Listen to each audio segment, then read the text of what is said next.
Should be good.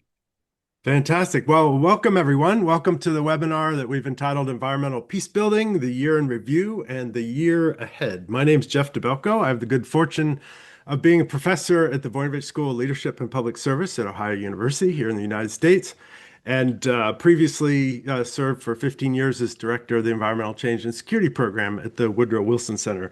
So I've been lucky to be working at the interface of these issues of research and practice for the past 30 years, and it's been my real privilege to facilitate this discussion for the Environmental Peacebuilding Association, which really is working at the nexus of environment, climate, peace, peacebuilding, conflict, and security. And so those are our hosts today, and we thank them very much, the Peacebuilding Association, or MPACS. Can't say enough about what a great resource MPACS is for connecting us working in this space across geographies, issue areas, levels of experience, different research areas, research methods, and certainly practice at local levels, regional, national, and international levels. So in that vein, I would say right away to call your attention to this June, June 16 to 19 in Ottawa, will be the fourth International Conference on Environmental Peacebuilding, hosted and organized by the Environmental Peacebuilding Association and many partners. And we'll drop the link in the chat as we go to get you the details on that. But that will be one of the places where the community comes together.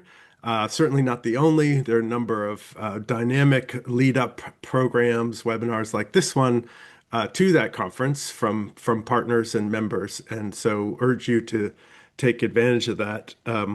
Also, in filling a critical need for literally decades in this space, the journal Environment Security. We'll hear more about that from our panelists. But the SAGE Journal is a place that we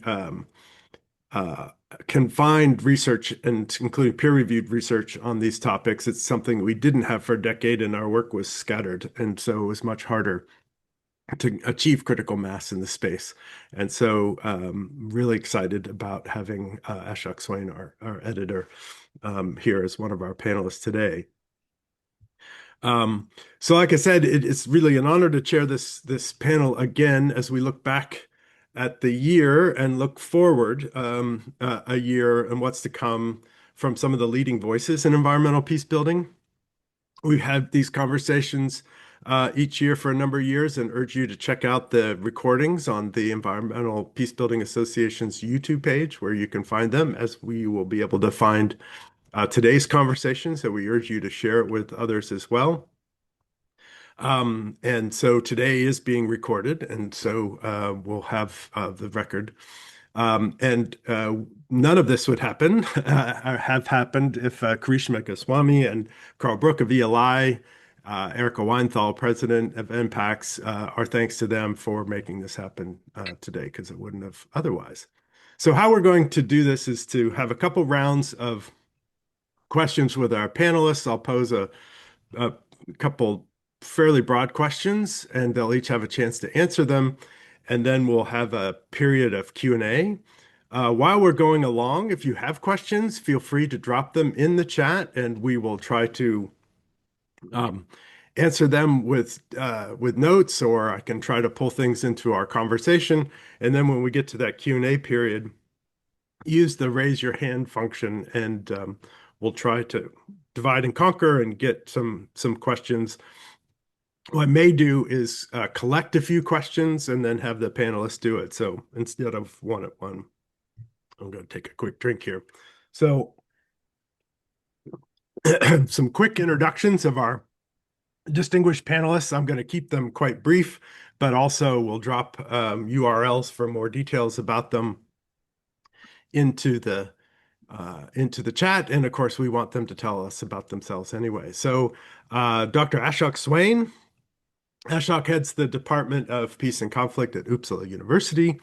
He is also the UNESCO Chair on International Water Cooperation.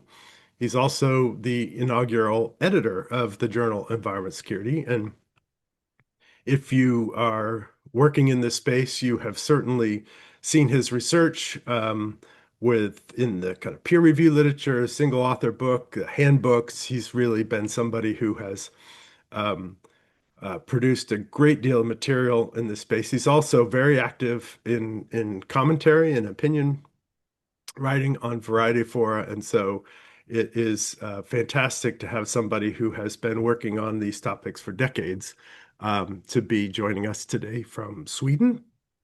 Dr. Sarah Njeri is a lecturer in Humanitarian and Development Studies in the Department of Development at SOAS, the School of Oriental and Asian Studies, based in London.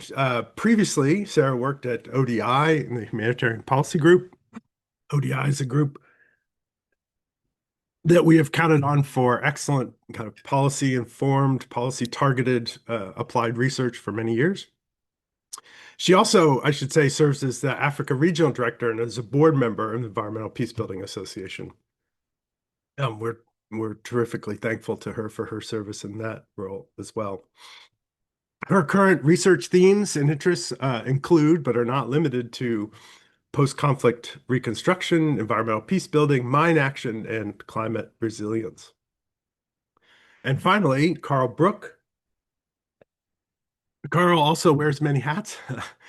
Carl is a senior attorney and director of international programs at the Environmental Law Institute in Washington, D.C.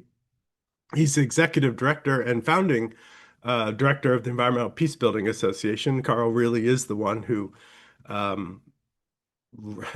did a lot of wrangling to bringing people together to make this happen, and so has been a real connector in this world of environmental peacebuilding. But he's also been a real long-time contributor in this space, back to in the early 90s, looking at environmental damage in times of war, and works in that. Lots of work with the UN Environment Program, and international law. So why don't we get started? And Ashok, maybe if we could turn to you first to tell us a little bit more about yourself, your work, and how you come to these questions of environmental peacebuilding.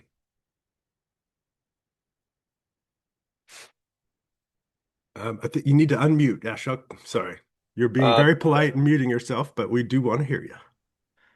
Thank you, Geoff. Thank you, co-panelist Carl and Sarah. It's an honor to be with you in this panel. I think I've been, as you mentioned, I've been doing this work more than 30, 35 years. I don't know how the time flew, but this is what it is. I'm glad that things are. I mean, in the policy side, it's not looking so great, or the politics side, it's not looking so great. But at least in our field, things are moving quite good. Or surprisingly, there are research which is being promoted, supported, and initiated in this field quite a bit now, and I think that's a good sign. At least there will be always politics, and the policy side will be go up and down, but at least the research will be always need to be continued in this process. Thank you for mentioning the Journal of Environment and Security, which we started 3 years back publishing. This is a journal in the same name, which started in the 90s, didn't last long, but I think what has happened now, we have really progressed quite a lot in this journal.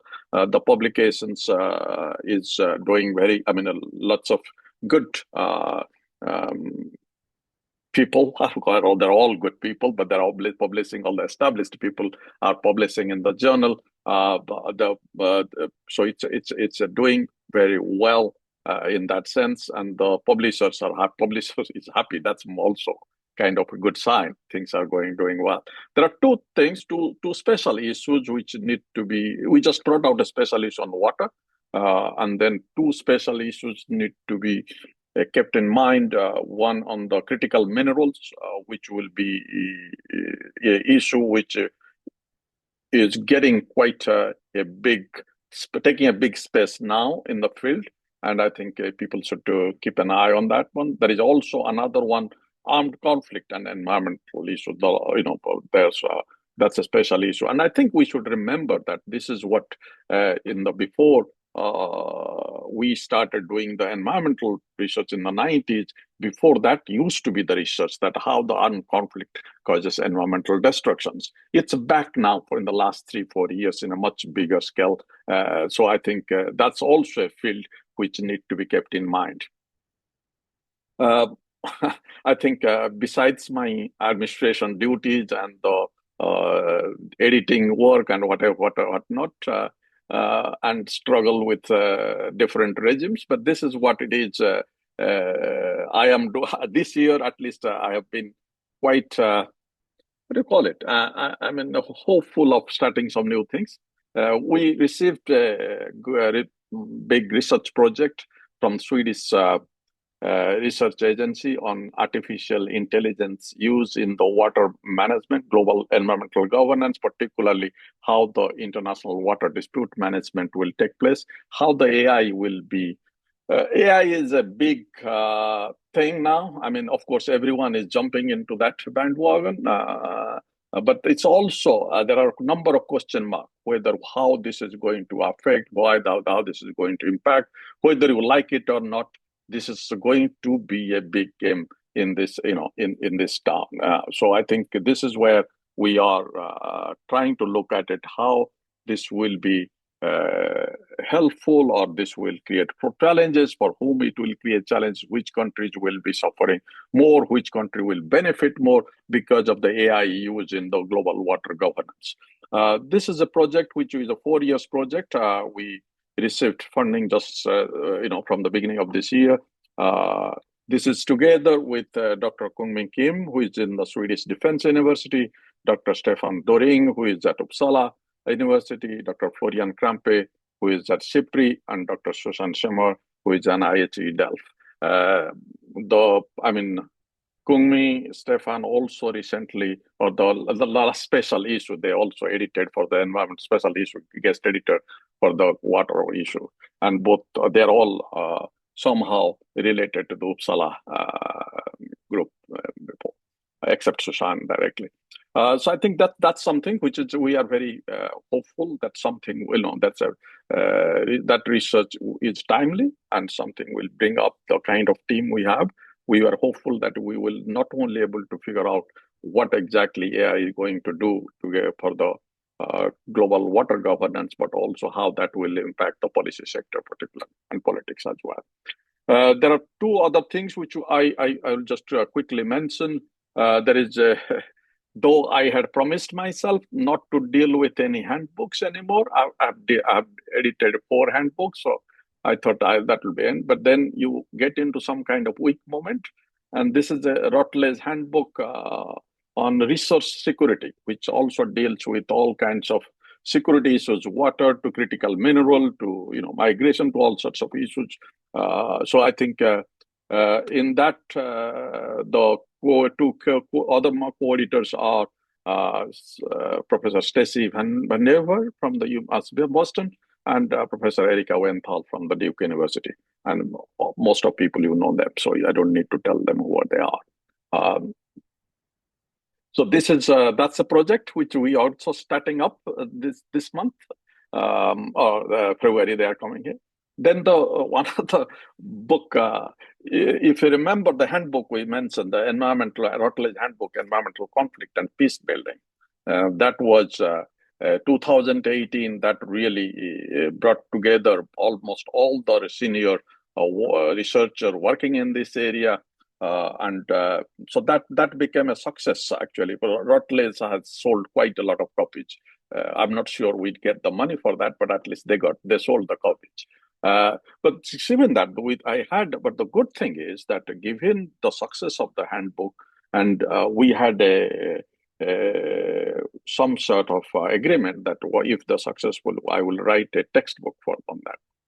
So I am now going to write Routledge textbook on the environmental conflict and peace building basics. There's a basic series which will come out from Routledge. I'm not sure when I will do it, but I promise them to give the all these things by the middle of next year. So this is what I'm quite hopeful, or at least I'm happy about this textbook, because we don't have a textbook on environmental conflict and peace building, and this will come from this handbook and also the other kind of research which has gone on in the last 7-8 years. So those are the things on my plate right now. Okay. No, terrific. Not sure when you sleep, Ashok, frankly, given your productivity over long periods of time. But yeah, some stuff for us to look for and hear. I think it's great to hear that you have a dynamic group looking at the AI questions, because I think certainly maybe anticipating our year ahead, we can maybe hear from our audience as well in terms of how people are thinking about that, because it's clearly evolving. Sarah, can we turn to you next to hear about a little bit more about yourself and how you've come to these issues and where you're plugging in on questions of environmental peace building? Yeah, thank you very much. I'm dialing, I hope you can all hear me clearly. Dialing from Yorkshire, a very lovely region in the north of the UK, where I'm based, although I teach at SOAS. In terms of my work, my current research, as you said, Geoff, sits at the intersection of humanitarianism, peace building, and environmental security, broadly speaking, and has a very strong decolonial and global South-centered kind of orientation. It is explicitly interdisciplinary, combining peace and conflict studies, development studies, where I sit at the SOAS in terms of my academic department, and environmental peace building, which I came, unlike the other panelists, I came into most very recently, I think post-COVID, and it's a happy place to be. And my work really foregrounds local knowledge and empirical work. So much of my work centers on mine action, a humanitarian part of the humanitarian sector that specifically looks at the impact of explosive remnants of war in post-conflict environments, and humanitarian disarmament, looking at how these explosive remnants of war shape recovery and resilience in post-conflict context. I try to move beyond the idea that this sector, the humanitarian, or this activity, mine action, is just a technical or a neutral activity. And instead, I see it as a deeply political and social process that affects both peace building, justice, and also the redistribution of resources on the ground. So in terms of the core themes that I speak to, it's mine action and humanitarian disarmament, of course, focusing on the politics and practice of mine action, especially how ERWs, explosive remnants of war, affect post-conflict recovery. This work kind of interrogates how mine clearance interacts with peace building and development, usually challenging the kind of dominant liberal peace building critiques and technocratic neutral portrayals of landmine clearance in post-conflict environments.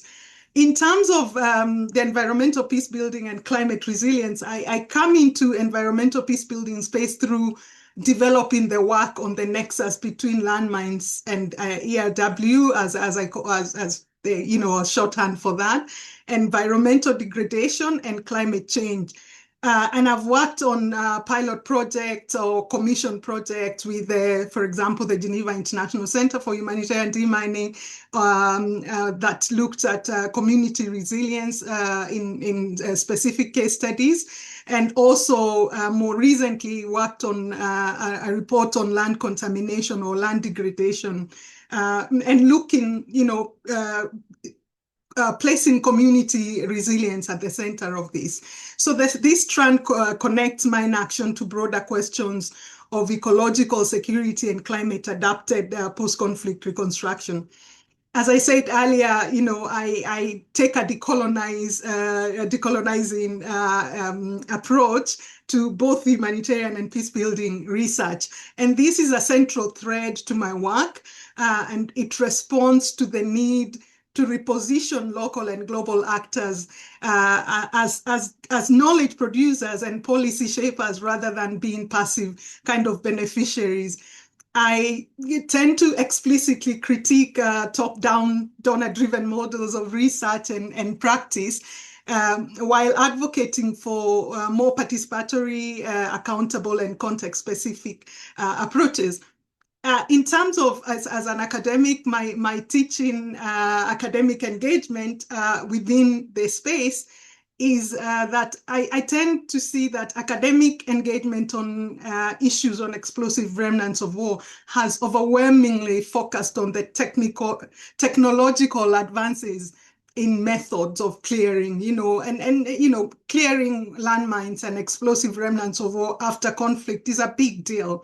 And there is need for technology that has advances and speeds up this work. But these studies in terms of academic engagement converge in engineering and military research. But responding, acknowledging that responding to explosive remnants of war through the humanitarian mine action sector is very complex, and it requires a lot of navigation on political, social, and ecological dimensions beyond purely having having technical solutions. Though these are important. So my work deliberately repositions mine action within humanitarian and development studies. And I want to bring these very marginalized issues back into the core of peace building, development, and humanitarian discourse.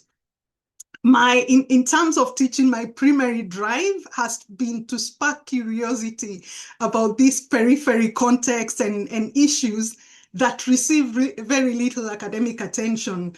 I teach mostly at postgraduate level.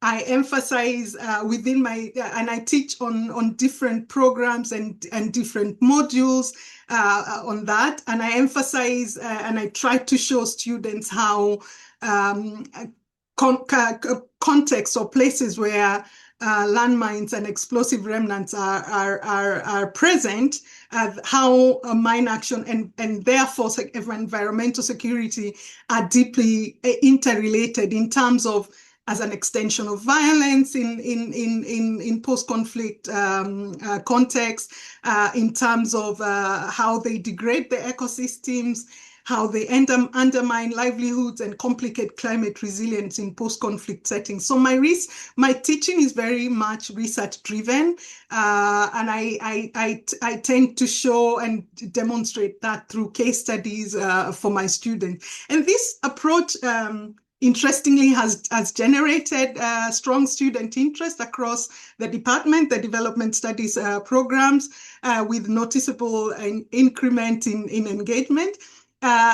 You might call me sad, but I do closely track how many students now are choosing to write their dissertations on projects on explosive remnants of war or mine action, given that this is not a topic that the department or students will have thought about when they've come to study to development studies or do programs on humanitarian action. Their MSCs. So at the moment, as part of SOAS, is looking at a new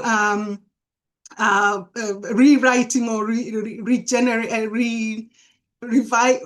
revitalizing the online space, and I'm incorporating. So this is given me an opportunity in terms of bringing in some of my research interest, and I'm incorporating a dedicated module on environmental impact of armed conflict. And I'm developing the full content at the moment. So also interesting in terms of the the space academia, I must mention that I'll be teaching, been invited by a colleague probably who is also online at this session from the Swedish Defense University, who have developed a course on wars titled Wars, Silent Legacy, managing the explosive remnants of war, in which it incorporates a module with cross-cutting issues, including gender development and the environment. So in terms of regions of focus, and sorry that I'm talking too much, but I guess because the audience don't know my work, I feel like No, it's all good, sir. Yeah, It's all good. yeah. So in terms of regional focus, my work has heavily been grounded in the Greater Horn of Africa. I'm Kenyan anyway, and my research has been on Somaliland, Ethiopia. I'm currently working with an Ethiopian colleague, Dr. Haile Mariam from Mekelle University, working on a project on ERWs. So my publications as well will be on mine action in Somaliland and all that. I embed also advocacy and policy advocacy in my work, and my research and advocacy work is very closely intertwined with policy influence. I serve as a board of Revive, which is a campaign on reducing explosive violence, increasing victim empowerment, which helps and has recently supported or acted as the Secretariat for the All-Parliamentary Group on Explosive Weapons and their impact, and this is within the UK Parliament. I'm also a trustee of CEOBS, the Conflict and Environment Observatory, who are a big part of the environmental peacebuilding space, and of course the work that I do with the Environmental Peacebuilding Association. In terms of the decolonial and the global South positioning of voices, I've been fortunate to have a British Academy funded project. At the moment, it's a title Visibilizing Marginalized Early Career Researchers in Peace and Conflict Security. And this has been something that came about from my postdoc period at the African Leadership Center, that launched a report that was looking at who was publishing on peace and security in Africa, and the extent to which that whoever was publishing was then influencing policy. And of course, it's no surprise that there were very few early career researchers publishing in that space, but also very few women, and most the people who are publishing were not from the context within which they were writing about, and they were not, there were very few from Africa. And so from that work has kind of gotten a life of its own. And we've now established with colleagues who are recipients of these co-eyes on this project, Roberta from Brazil, and Natalia from can't remember the name of her university now. She'll kill me for that. We've established a global South Peace and Security Network, a network that we want to kind of put forward the work of early career researchers that are working on various issues, including environmental peace building. And I look forward to seeing how this network will proceed. I think I'll leave it for now, and I'll talk more about either the network or some of my work in the next round of questions. Thank you. No, thank you, Sarah. And maybe also a couple of those organizations that I'm sure people would like to learn more about. Maybe you could drop the URLs into the chat while we're going along, because I think it's quite valuable to see some of these specific organizations that are putting some of your research into practice at interface. It certainly is a characteristic of the Environmental Peacebuilding Association that these worlds are both present but really integrated in what we're trying to do. I also think it's you give me ideas for productive future conversations and webinars that Impacts can do, but because I think there's been over time in environmental peace building this ongoing tension between bottom up and top down approaches, and certainly success was getting interest and support from top down actors, policy actors that wanted to, well, first said, tell me why environment, conflict, and peace go together at all, right? So that was the first hurdle. And then it was like, okay, we buy that they're connected, tell us what to do, right? And so it's still kind of uh, driven with demand signals for top-down approaches, right? And so what you're um, researching in the approach you says that we need to have, we'll say,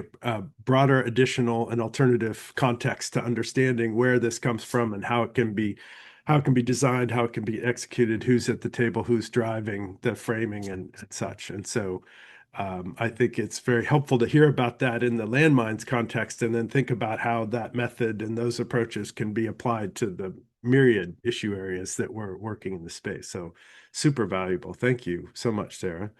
Carl, can we turn to you as somebody who has been there from day one on the Environmental Peacebuilding Association and long before that working these issues to tell a little bit about yourself, how you come to these issues and the work that you're doing. Sure. It's a delight to be here, and I'll try to keep it brief. Starting in the 1990s, I did a lot of work on the environmental consequences of war and accountability for that, and shifted in due course to focusing on managing natural resources after conflict, post-conflict natural resource management and peace building. And coming out of that in a series of books that we collectively produced, we generated the Environmental Peacebuilding Knowledge Platform. And that was meant as a way to kind of keep the exchange going. And one of the really interesting things that came out of that was that when we were thinking about what are we talking about, the timeline was really important. Because post-conflict was the window, and there's a 2-year window after the peace agreement or the end of conflict, and you could reshape society a lot. You could really try to address some of the underlying causes of conflict and the impacts of conflict. But it was clear that that post-conflict may or may not be pre-conflict, depending on how you do it. And so when we started looking at the knowledge platform, it was much more looking at the relationship between environment, conflict, and peace across the conflict life cycle. And that has led to a number of other aspects of my work around monitoring and evaluation, around the International Law Commission's work, the principles on protection of the environment in relation to armed conflict, or PRAC, and tying in increasingly to kind of other sectors. I have a whole nother part of my work that's on environmental governance, environmental rule of law, and it doesn't have anything necessarily to do with with conflict or peace. But when I start looking at what are the causes of conflict, often it's bad governance of natural resources and territory. It's a lack of benefit sharing. And when we're talking about how do we rebuild peace and engage communities, there's a question about how do you establish rule of law and around territory, around forests, around water.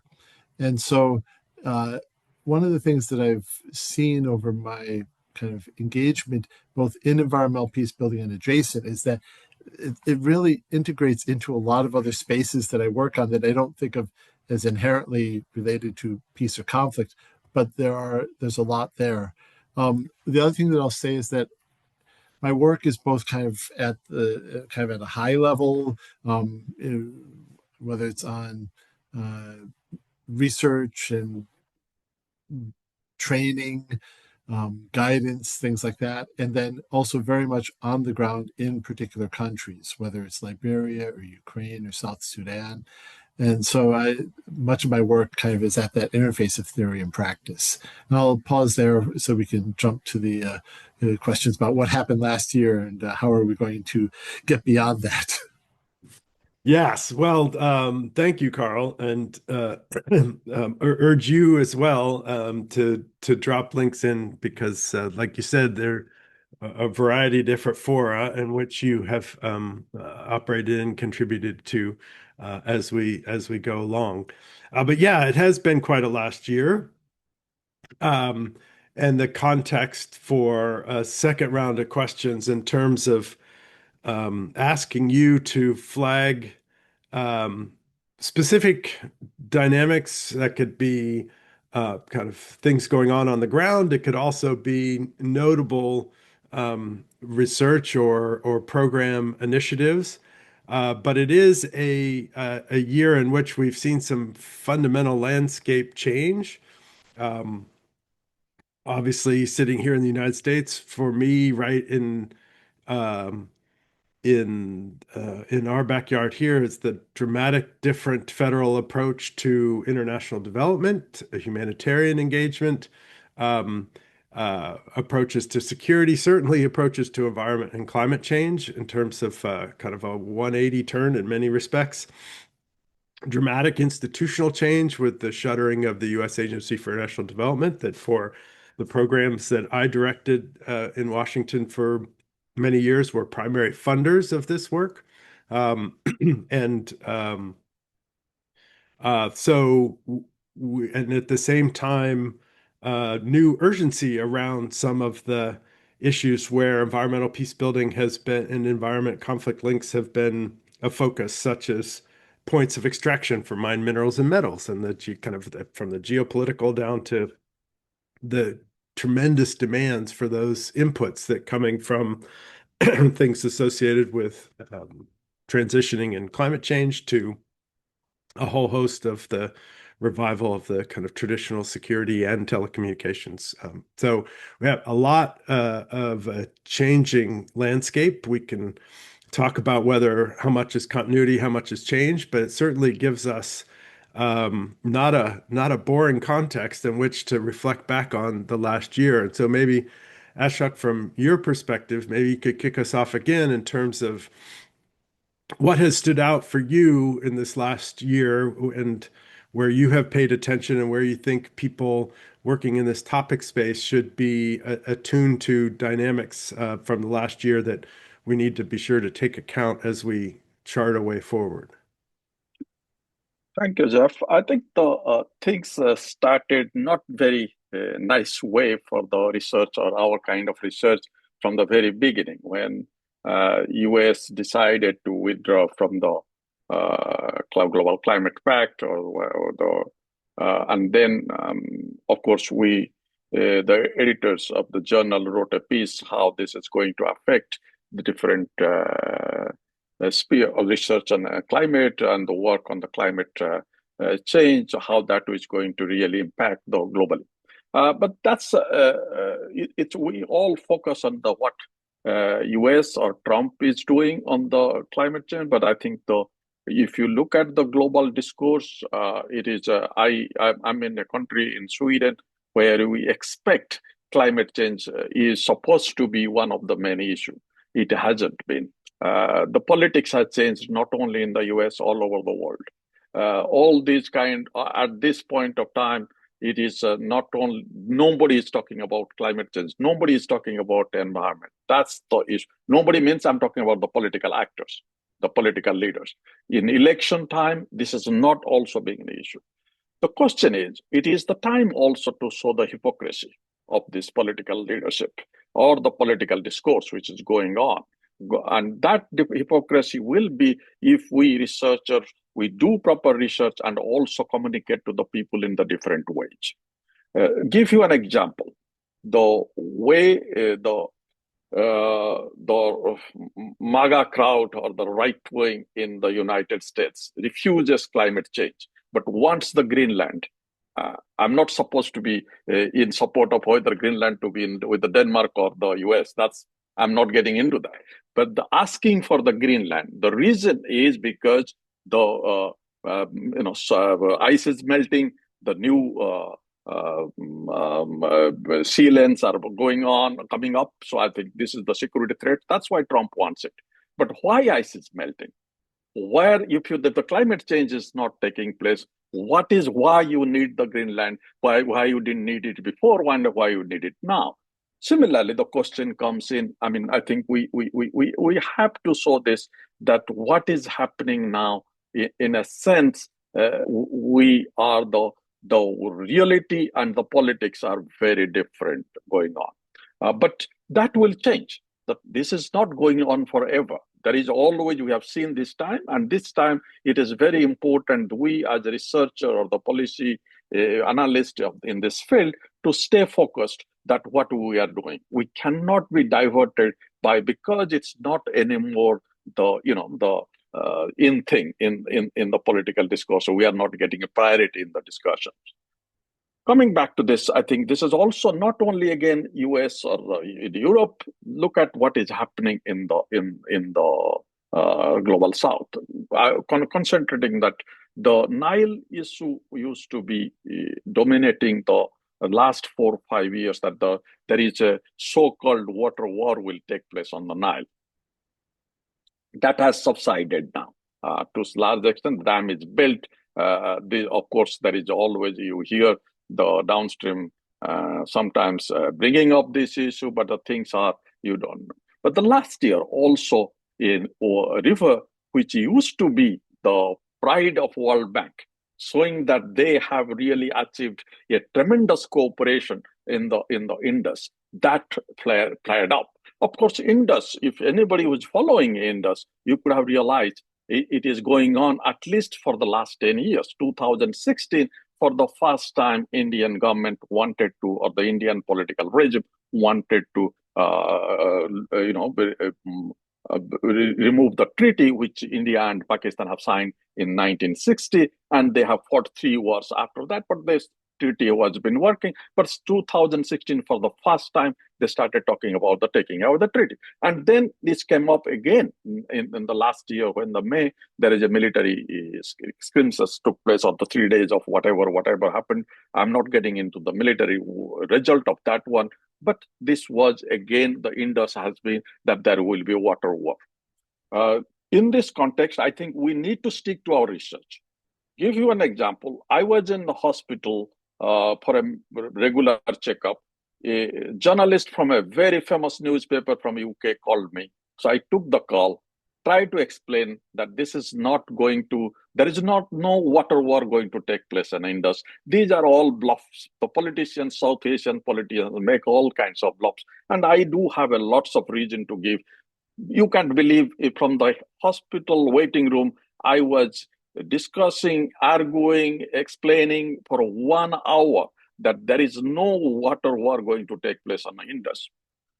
Then the Sunday Times brought out the story headline is the war on Indus, or war on Indus water. That's the headline the journalist wants. I think the 2 other people, I'm not going to name them because I've not asked them for the naming, but one of our friends called, he has also done the same thing. And he is also quoted there. So I think what is there is that the political discourse is changing. The journalist wants those kind of things. But I think we should stick to our research. If we haven't got that, we know very well that this is not going to happen. We should tell that very clearly why this is not going to happen. The journalist might not carry it on the headline, but this will come in the text of the because the headline catches because they as we know that the headlines, they want to carry the catch the eyes, but at least when they're quoting us, they should be quoting us properly. And this is very important. This is important to know that we as a researcher, we do have a tremendous responsibility at this point of time, when the reporting or the discourse is on the basis, on the way it is taking place. There is a lot of fake news. There is a lot of news which have everybody is an expert now. So I think the people, those who are working on this, it is the very, very critical time, how to put your mind together, how to keep the sanity there and work on it. And I think this is something which you need to realize. The Indus water, now Nile has gone, Indus will come for some time. This is not going to end. And there are reasons behind it. The reasons are quite, I don't have the time to, if somebody wants, I can explain it afterwards. But in this case, I also believe, like Nile, there will be no war over the Indus water. But the Indus, which has been highlighted by World Bank for the last 40-45 years, that they have really made a big peace building over the water issue, that thing has fallen apart. But it is to fight a war over water is something very different than to make a peace building. Thank you, Ashok. Yes, indeed,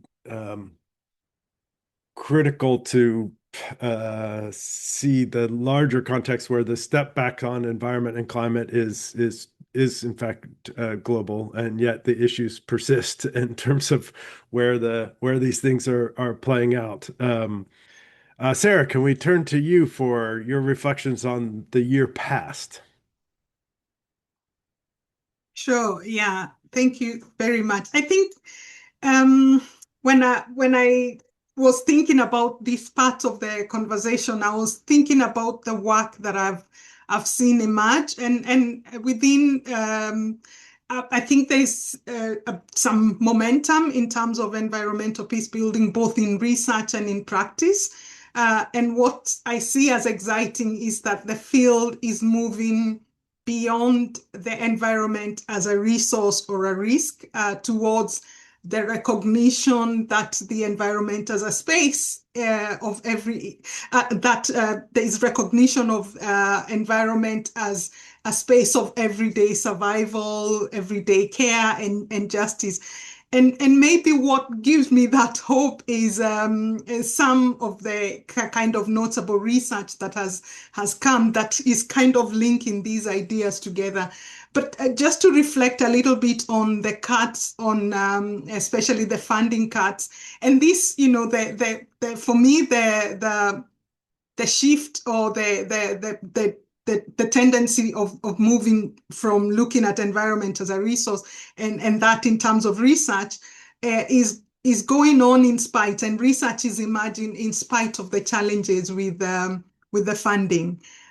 Or maybe, I wonder whether it's in spite of the fact that there is these challenges that we are, as researchers, called up, taking it upon ourselves to be innovative about the way we are looking at data. So specifically for the humanitarian mine action sector, which is the area that I look at more, the cut to the sector was a reflection of the over-reliance on US funding, which forced quite a number of humanitarian deminers to be laid off, weakening of project on victim assistance, and these were and gender programs, and these were programs maybe that weren't well funded as initially. So in the context, for example, like the Horn of Africa and Tigray, there is reduced clearance, which has of course then exacerbates the ERW contamination. And this is happening amid climate pressures, hindering livelihoods and resilience. For example, the programs that were impacted quite heavily on that were Afghanistan. So these are places where they're really, really in need of the funding and of the services. Zimbabwe, Mozambique, it's a huge clearance program that is taking place there. Places like Cambodia and Laos and other places. But in spite of that, actors within this space, including our friends from CEOBS and the Norwegian People's Aid, have developed what is called the Greenfield tool. And this is a field-friendly tool that helps mine action operators to assess environmental and climate risks. This happens and they try to align this with the international mine action standards that guide the sector. And between May and November, both NPA and CEOBS have studied how this tool that has been developed has been rolled across the 7 programs. And the programs that they looked at included Bosnia, Cambodia, Ukraine, Angola, so quite a mix of programs. And the findings from the report, I'll put that on the chat, show real progress in terms of integrating environmental considerations into operations. And that is despite the funding headwinds that the sector has experienced. And it's also supported an open source data platform that helps users navigate kind of environmental data and vulnerabilities. In terms of research, I think, and I don't want to oversell, the kind of research that is emerging from some of the researchers that I work closely with. I'm reminded of the work that Haile is doing in Tigray. Most of the time working within, under siege. He's collecting data where, some of the data that he's put forward was collected while the conflict in the region was ongoing, and his work is foregrounding how people endure war through their everyday relationships with land, with water and forest, and rather than treating the environment as an abstract backdrop. So a distinctive feature of his work is he's an environmental geographer, is that he combines that rare before, during, and after environmental data from Tigray with wartime fieldwork that has been led by local researchers. And that allows the tracking of how decades of the impact of war has been for communities, how they've survived and all that. And I think he's recently submitted a paper for consideration to the Environmental and Security Journal. So I think, and some of the work is being carried out with very, very little funding, or maybe no funding at all. But yet we are seeing work that is kind of promising in ways that we could probably not have been able to draw data if you think about conflict. Collection of data from live conflict environments. And also, in terms of also highlighting some of the work, a colleague of mine, Dr. Fola Aina, has done in the last year, has worked on the Sahel, works on the Sahel region, and he's recently his project was funded by, amongst others, a UK FCDO, analyzing how climate shocks multiply across some of the countries in the Sahel.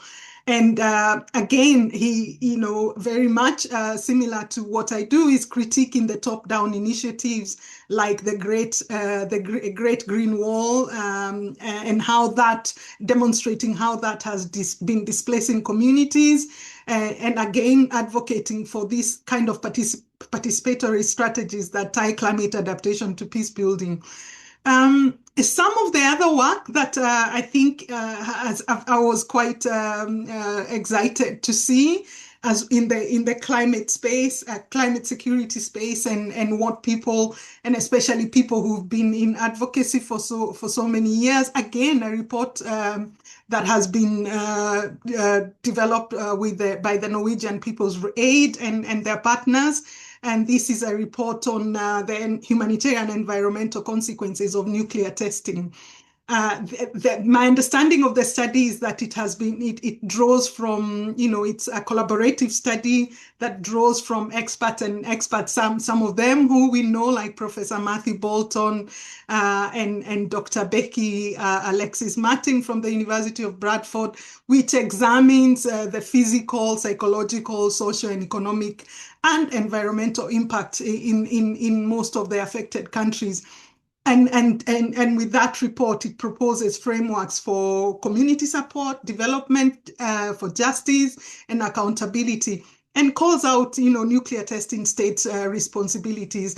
So there are emerging initiatives. I think another one that I was made aware by Doug from CEOPS is the working group from the European Citizen Science Association, which has launched a new working group and this working group is co-chaired by CEOPS, and it will explore citizen science and the potential of their work in armed conflict areas, and how that is based on the premise that there are more conflicts now, more than there were since World War II, that are exacerbating climate, biodiversity, and pollution.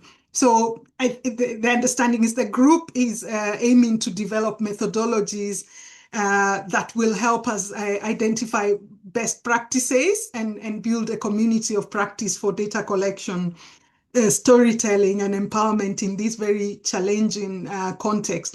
And I've also noticed the work that is emerging as well. I saw a special issue in the Ecology and Society Journal with a really good article or paper or research that it's mapping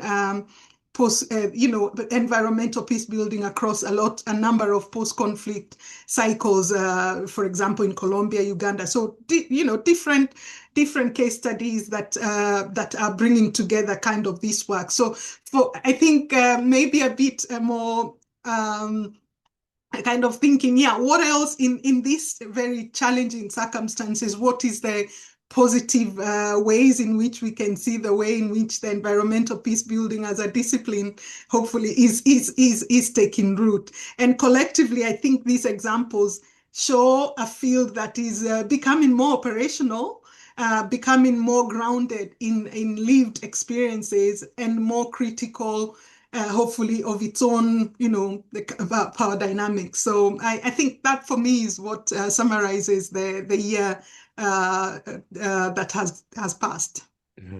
No, thank you, Sarah, and appreciate you flagging these new initiatives and new reports and in ways that are good examples of the directions you think we need to go, right? In terms of the types of research and the kind of applied and the informed by folks on the ground. And I appreciate you finding those kinds of positives in this challenging environment, right? And finding ways to adapt and move from the dramatic changes kind of highlighted up top. Carl, can we turn to you and the year behind, but then we'll also let you start transitioning us into the year ahead too. So we'll give you maximum latitude to answer both those questions: the year in review and the year in the head from Carl Bruch. Sounds good. I think for many of us, 2025 was a brutal year. It was a shock. It was hard. It was just plain mean. I mean, there are things that happen that you don't like, and then there's how it happens, and the things that are said. I think it's important to emphasize, like Ashok said, this isn't just about what happened in 2025, and it's not just about what happened with the U.S.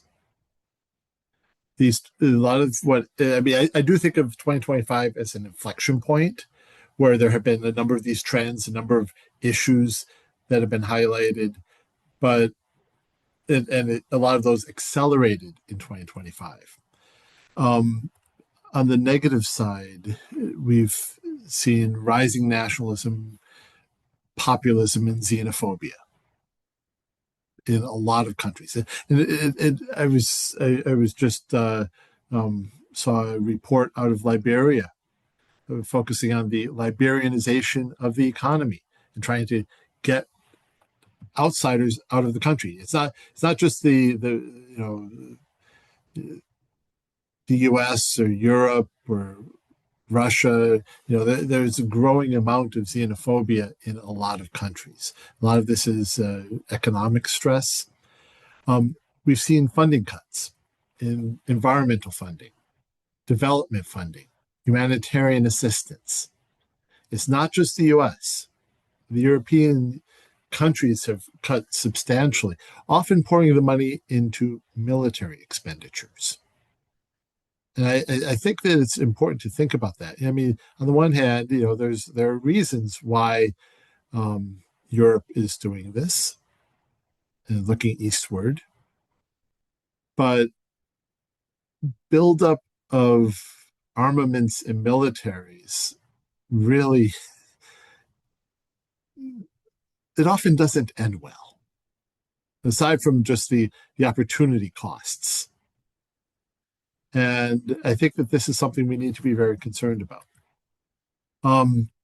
With the funding cuts. Oh, I should also say it's not just the bilaterals.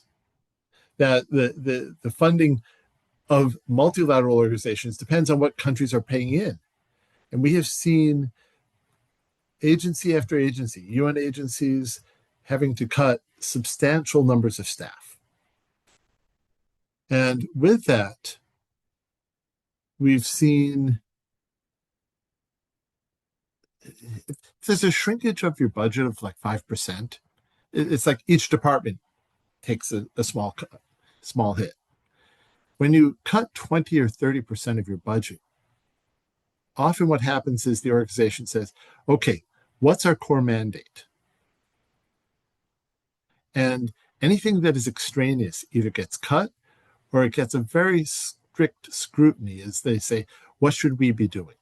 And so things that intersect with their mandate but are not core to their mandate often get deprioritized.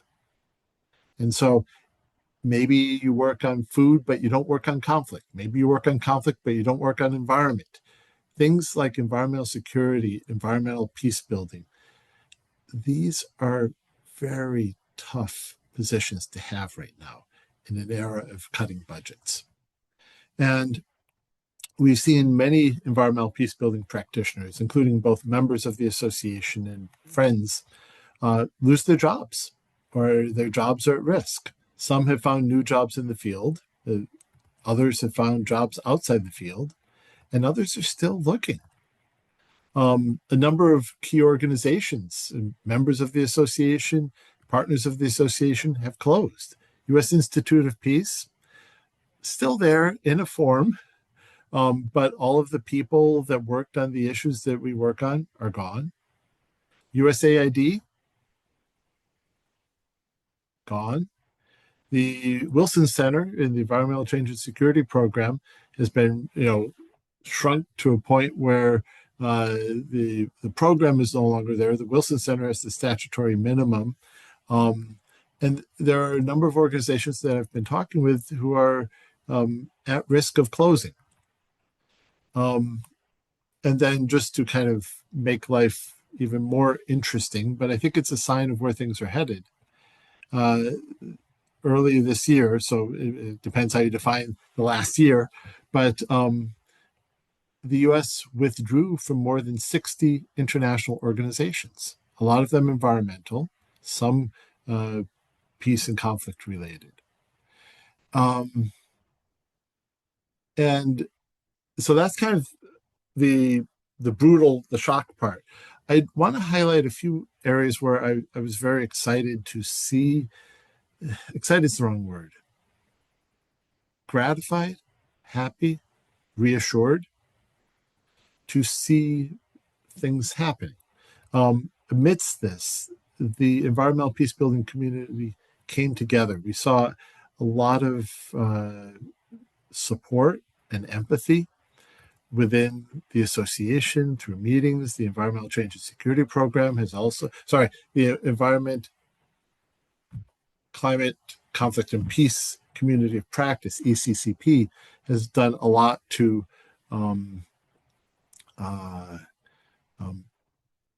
bring people together and keep people going. Geoff just noted one of the moves, Lauren Reese from the Wilson Center to the Stimson Center, which also keeps the new security beat going, which is, and still has all of those resources available. In 2025, the UN Special Rapporteur on Toxics and Human Rights released a report on military activities and toxics that the association had helped support in the development. The World Bank has been working on how do you rebuild in Ukraine, and asking questions about what do you do with environmental impact assessment? Do you just ignore the law? Are there ways of streamlining that process? And this, I think, is a very interesting set of questions, because the rebuilding process, whether it's after a conflict, and not just Ukraine, but any conflict, or you talk about post-disasters like the earthquake in Turkey, often the needs for rebuilding exceed all sorts of capacities. And the question of what's the role of environmental law and environmental rule of law in these situations? Do you just ignore it and rebuild and worry about the law later?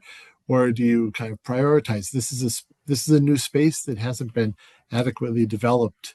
And then there have been some very interesting continuing developments with the Register of Damage for Ukraine, including in December, a diplomatic conference adopted a convention establishing an international claims commission for Ukraine. I think this is an important development because the Register of Damages simply collected claims, didn't have any mandate to evaluate those claims, whether it's to personal property or health or to the environment. And now there's a process underway to establish a claims commission that will actually adjudicate claims. And that was just last December, but that's moving forward. And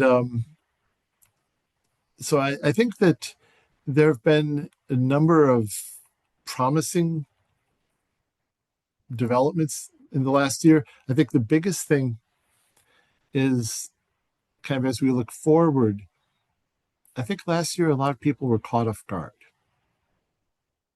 And they were trying to figure out what is this? What's going on? Is this the end of everything I worked for? And I think the short answer is no. The longer answer is more nuanced, is we don't know where we're headed. And I think a lot of people in 2025 were wondering if we can just hold out for the midterm elections in the US, that things will change. And I think it's clear that it won't. Some things will change, but this is much bigger than the US. This is, I think of it similar to the end of the Cold War in 1989, 1990, which changed a lot of international politics and financing and everything else. And we have pivoted into a new space. And what that looks like, I think we're still trying to figure out. One of the really interesting things as I've been talking with people this month is that a growing number of people recognize this. And some have actually said, we needed to change the international organizations. Those were created in eras of colonialism. And, they were not representative. They were not fair. They don't necessarily like how we came to this space. And the motivations behind what some administrations are doing, but they have they feel like there's a need to, and has been an abiding need to, rethink how we organize ourselves internationally, and this is just forcing that issue. I think that, to my mind, where we're headed, I'm still figuring this out, to be perfectly frank, but where we're headed is, first, I think that there's going to be a shift from an emphasis on global consensus to like-minded actors, like-minded countries, like-minded subnational units, like-minded corporations, NGOs, where people and organizations basically say, this is what we need. And and you don't have to get consensus. You just get a core group of people that says this is what we need, and you start making it happen, and you bring others in. We have very good precedents for this. The Montreal Protocol is one. The EITI, the Extractive Industries Transparency Initiative, is another. But where the consensus-based model would kind of mean that you have the least common denominator, and they say, no, we can't do that. We need this. And just this morning in today's trade press, we saw Brazil highlighting a two-tier negotiation process as an option for climate change. You have kind of the formal consensus-based political talks, the COPs. Then you have countries moving forward with things that go far beyond what consensus would allow. And you start building the coalitions that way. So I think that is one thing that is going to happen. I don't think that simply because we don't have everyone on board that that's the end of things. I think it means it's a new era. Second, I think that there's a need to really build the evidence base for what we are calling for. A lot of the policy arguments have been values-based. And I think that in an era of increasing budget cuts and constraints and staffing and political will being narrowed, I think we really need to make the case that doing certain things will lead to certain benefits. And it's not just the right thing to do, it's also going to help us with our mandate. And because I think that a lot of organizations are going to be looking very narrowly at what they support because they don't have the funding to do what they really want to do. I think that the kind of this coming year, a few things that I think are really exciting from the association side. One is the fourth conference, which has been mentioned. The link's in the chat here. We expect to have 400 or more people in Ottawa. It's really exciting. Hope to see you there. Second, we are eagerly awaiting publication of a glossary of terms for environmental peace building that is kind of bringing together a couple hundred people who have contributed over 150, I think it's 180 terms. And that has been made open access with support from the Jubis Family Foundation and Peace Nexus Foundation.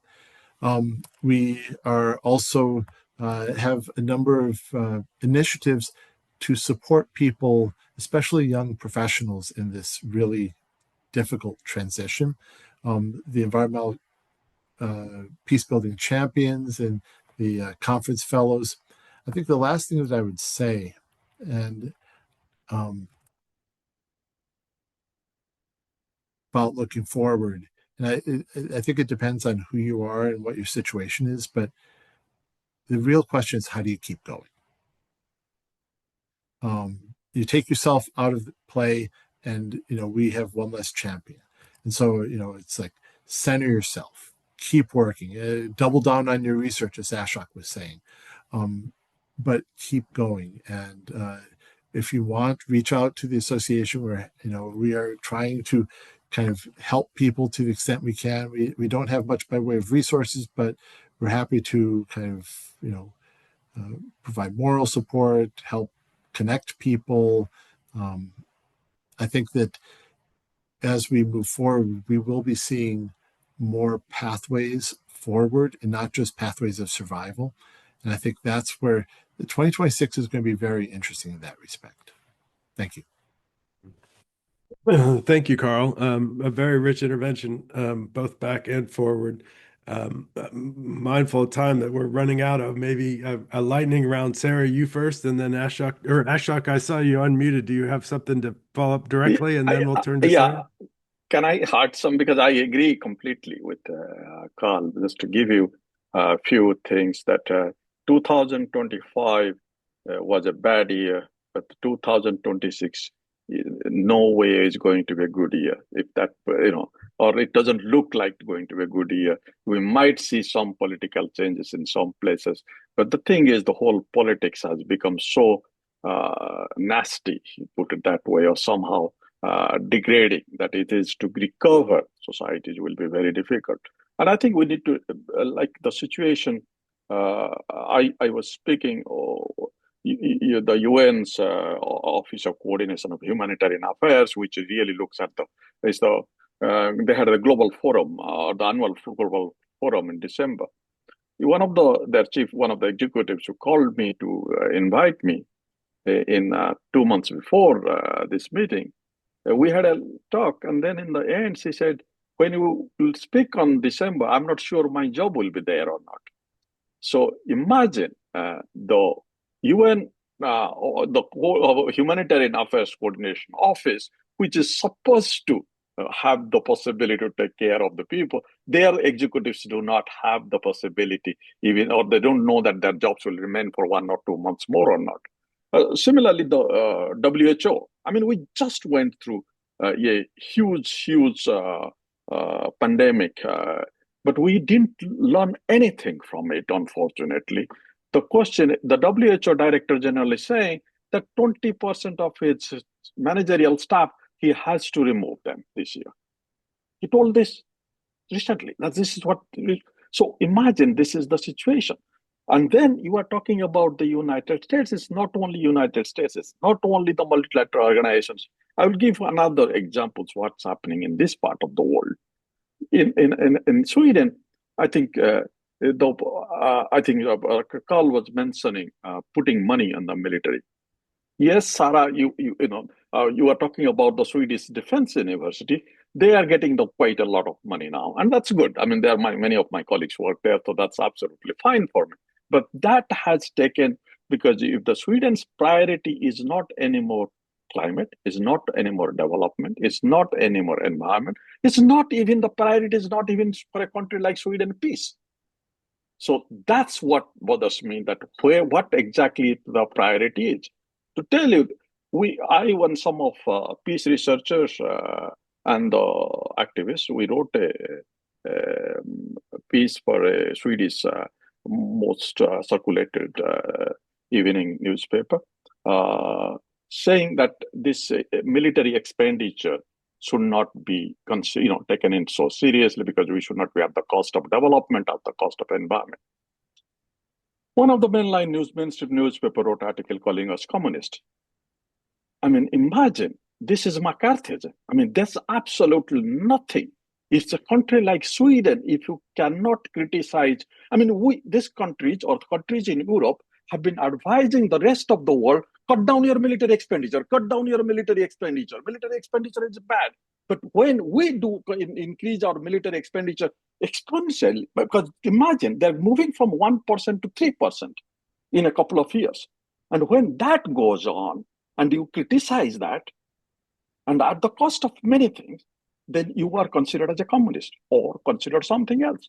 So this is where I think we need to realize, and this is not happening particular party, this is affecting the mainstream parties as well as the far right as well. So it's a very, very dangerous time for us to tread carefully and to work also, because as I said, if it is not the time to be desperate, it's not the time to be, leave it to others, that it is the time to keep on fighting, keep on working what we are working on. Thank you, Ashok. Sarah, final thought on the year ahead. I realize, and I apologize to our audience. We have lots to say. So folks like Tracy have dropped interesting observations in. I urge you to do that, since we won't have the kind of extended discussion. But Sarah, please, over to you. Yeah, I think my colleague, my fellow panelists are correct in saying the challenges are quite ahead of us. I mean, and I look at the academic sector in the UK, where in my field, which is development studies, that, what would be the incentive of a student coming to do development studies at the moment, or humanitarian studies? So we are struggling in the sense of even getting student bodies that are interested in looking at these issues. But that means that, as Tracy says on the chat, that we ought to do things. We have to focus on building small communities and doing what we are doing and doing really well, making those contact with in my case with students with early career researchers meaningful, and trying to excite them about the issues that we confront, because I don't think this space has always been an easy space when you're talking about conflict resolution, when you're talking about peace building. when you're talking about incorporating issues like environmental consideration in spaces like humanitarian mine action. So I think it's trying to be innovative and trying to see how best we can do that. And I see initiatives that I imagine, for example, I think on the Africa Interest Group, we saw a center on climate security for Skylark Center on climate security that is coming, that will focus on West Africa, sharing experiences, sharing newsletters. So there are things that we can begin to kind of celebrate and focus on things that we can do, because the broader pictures might be quite depressing to think about. I think that those are my remarks in terms of moving forward with the discussion. Yeah. No, thank you, Sarah. Thank you for bringing up the interest groups, as does Tracy in the chat. One of the ways that the Environmental Peacebuilding Association allows for folks to come together, not just as the whole membership, but targeted by region and targeted by topic, and of course, the intersection of those, and where there are kind of, we'll say, focused conversations with people with a common interest there. And those are ones that are rich and allow for that connection across research and policy, experience, topics, and such. And so another kind of advertisement for the dynamism of the association. Well, as I mentioned, we had a robust set of interventions. It also meant that we used most of the time. We do have a precious 5 remaining minutes if there are folks who want to raise their hand, or maybe even the most efficient is doing what a number of you are doing, which is dropping comments and questions into the chat. As Tracy pointed out, we haven't talked about the new dynamic of Venezuela, something else. I guess technically didn't happen in the last year, happened in 26, but additional kind of headline for what it means for resources and governance and the kind of environmental impacts and questions of fossil fuels versus renewables. Certainly lots to go around natural resources, peace, and conflict. So lots of issues going forward. Geoff, Yes, please. we Yes, we have a Karishma. question in the question and answer. Maybe I can read it for you guys. Please. Yes, thank you. So this is from Iqbal. Keeping in view the current U.S. administration antagonistic policy on environmental issues, how much will it discredit the environmental science as a subject? Will the following administration after Trump follow suit with the antagonistic environmental policies, irrespective of which party wins in the coming election in the U.S.? Okay, so the kind of long-term versus short-term change in the damage that can be done, both I think the supporting, but also kind of the communication, reception, understanding of questions of credibility as well. Anyone want to pick that up? And we could, in a sense, make it not just a US question, but a global question, given Ashok's early point that these are dynamics that are playing out in different ways in all parts of the world, or many parts of the world, we'll say. We'll assign it to everybody. I mean, there is this. Can I? Yes, please, Ashok. I think this is, of course, the Trump has made it a bit more fashionable, or even not only Trump. This is the far right forces have made all over the world. This is a fashionable thing to criticize environment, climate. This is what's happening. But this is not new. This was always there. We always had to struggle with it. I still remember going through my discussions in the immigration counter in Washington, D.C. in 2011 when I was going to Cancun for the climate conference. And the guy was making my life difficult, why I'm going to the climate conference and why we researchers are waiting, spending all this money to doing this. So this is something not new. This is what always happened. But unfortunately, this is getting more and more. But at the same time, I think what is happening, also the acceptability of this research, acceptability of this as a science, as something which we are, that is also increasing. And as you said, the kind of in the 90s when we started this field, we could count the people, those who are working in this field on our fingers. I mean, these are the people, those who I knew everybody, almost everybody who were working that time. And I mean, from my generation, not those who are here, I don't want to tell your ages, but you all knew them. But now, I mean, we see that so many people and not only in Europe, not only in US, not only in North America, all over the world, there is a large group of young researchers, those who have come up doing work in this field.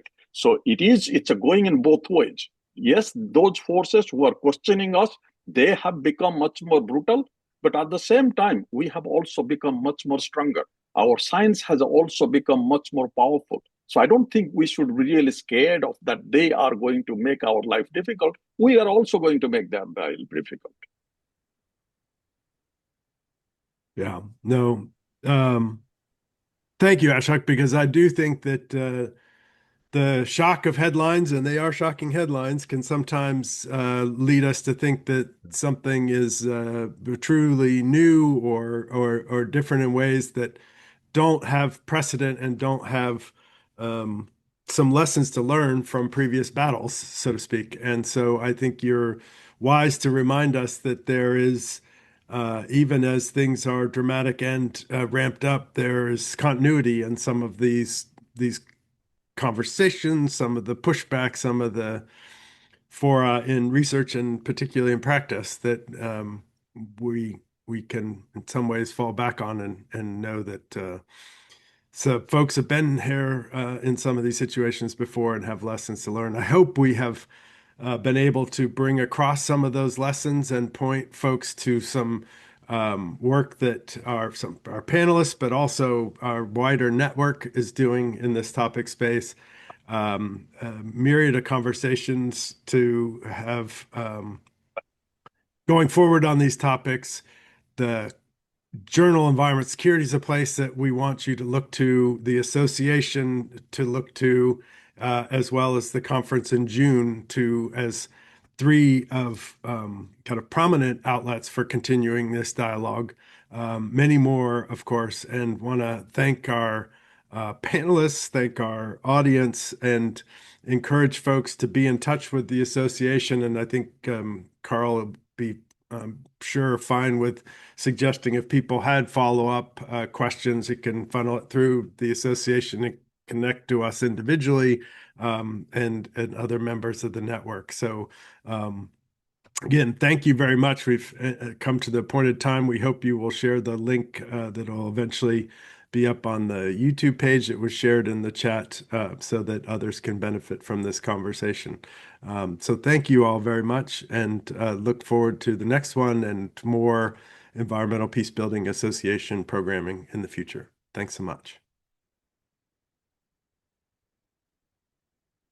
Thank you. Thank you, Sarah. Thank you, Ashok. Thank you, Carl. Thanks to the folks online. Thank you. Bye-bye.